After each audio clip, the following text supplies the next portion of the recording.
اور اب آپ کو براہ راست لیے چلیں گے امریکی وزیر خارجہ مارکو روبیو پریس کانفرنس کر رہے ہیں. Given the rhetoric between President Trump and Pope Leo? No, I mean, it's a trip we had planned from before, and obviously we had some stuff that happened. And no, look, there's a lot to talk about with the Vatican. I'll give you one example. The Pope just returned from a trip to Africa, where the church is growing very vibrantly. And we have shared concerns about religious freedom, freedom in different parts of the world. We'd love to talk to them about that. The topic of Cuba, you know, we gave Cuba $6 million of humanitarian aid, but obviously they won't let us distribute it. We distributed it through the church. We'd like to do more. We're willing to give more humanitarian aid to Cuba, by the way, distributed through the church, but the Cuban regime has to allow us to do it. They won't allow us to give their own people more humanitarian aid, and we're willing to do it through the church. So there's a lot to talk about. And the president recently said that the Pope is endangering a lot of Catholics as a result of his rhetoric around the Iran war. Is that a sentiment? Well, I don't think that's an accurate description of what he said. I think what the president basically said is that Iran can't have a nuclear weapon because they would use it against places that have a lot of Catholics and Christians and others for that matter. It goes back to the central point. I think the president, without trying to speak for him, but I think I can characterize it this way. He doesn't understand why anybody, leave aside the Pope, the president, and I, for that matter, I think most people, I cannot understand why anyone would think that it's a good idea for Iran to ever have a nuclear weapon. Look what they're doing with the Straits right now. They're holding the whole world hostage. They have these sailors, you know, on commercial ships that are going to starve to death out there. They don't care. They don't care that this is melting down the economies around the world, even of their own allies. This is what they're doing with the Straits. What do you think they would do if they had a nuclear weapon? They would hold the world hostage with that nuclear weapon. That's what they would do. They would do exactly to the world with a nuclear weapon what they're doing now with the Straits.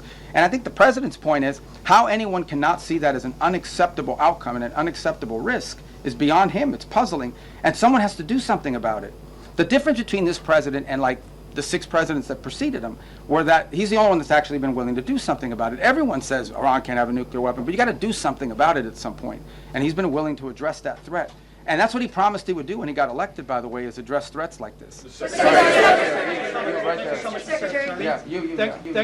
wish I knew your names, thank you guys. so I much, Mr. apologize. Can you put name tags on?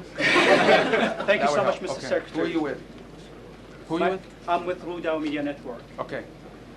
Mr. Secretary, the president has said multiple times that weapons were provided to the Kurdish groups to pass on the Iranian people. However, Kurdish political parties and the regional government says they have not received such weapons. Even some claim these weapons remain in the U.S. base in the region. Can you clarify who those weapons were given to and whether you intend to retrieve them or still want to pass to the Iranian people? Yeah, look, ultimately, what the president is expressing, and I think has repeatedly, is he wished the Iranian people had, you know, look, he's heartbroken by these images. You think about it, you're an Iranian, okay? You're unhappy that your economy doesn't work for you. You don't have freedom. You don't have an opportunity to express yourself. You know, you've got friends that have been shot in the head because they're out protesting. And it's heartbreaking to him to see that these people are abused in this way and have no measures to take against their own government as a result of it. By the way, this goes back, if you guys remember the protests in 2009 where they slaughtered people in the street. This is a vicious regime, guys. Okay? These are people that hang people from cranes in the town square so everyone can see. They continue these executions of people and have continue to do so for over a decade and a half now. And so I think what the president is expressing is the desire that he wishes the Iranian people had an ability to fight back against some of these things that are happening to them. And I would view that as distinct and separate from the specifics of this operation that was ongoing before it concluded, and certainly different from the operation that's going on now. Right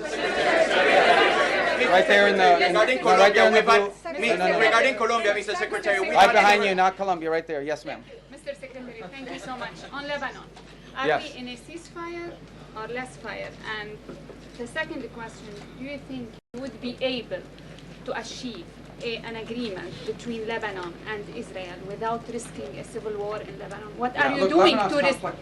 What are you doing to? No, I got it. I got the gist of your question. So look, here's the challenge with Lebanon. Okay, there's no problem between the Lebanese government and the Israeli government. Israel doesn't claim any land in Lebanon belongs to them, and by and large, I think a peace deal between Lebanon and Israel is imminently achievable and should be.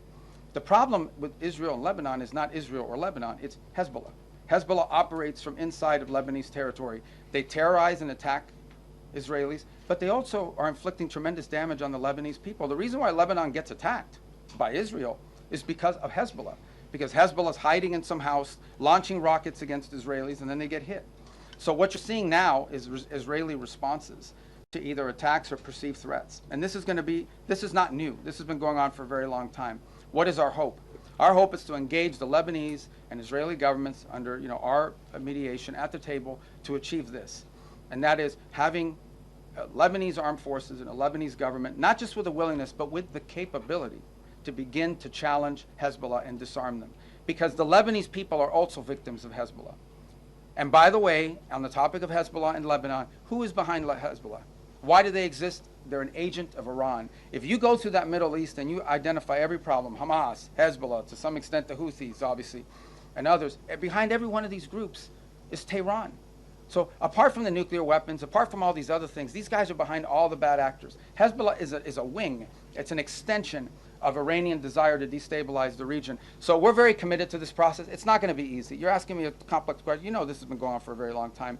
It's not going to be easy. We're going to do everything we can to make sure that both sides continue to talk so that progress can be made on some sort of permanent ceasefire that isn't constantly spoiled by Hezbollah and by Hezbollah violence. Right in the middle. Thank you, sir. I'm winging it, guys, okay? Right there, yes, sir. You mentioned the 2 U.S. ships that safely crossed the Strait of Hormuz. Are other ships being told it's safer to get back to regular levels, or are we still going to see limits in place for the foreseeable future? For obvious reasons, I'm not going to broadcast who we're talking to or who we're telling them to move. I mean, we want these operations to be safe, and I think as it unfolds and ships get through, we'll make those announcements after the fact, just for operational security purposes. But the goal here is pretty simple. Establish a zone of transit that is protected by a bubble, the United States, both naval and air assets. And then allow... امریکی وزیر خارجہ Marco Rubio media سے گفتگو کر رہے ہیں جس میں انہوں نے کہا کہ تجارتی جہازوں کے عملے کو خوراک اور ادویات کی قلت کا سامنا ہے.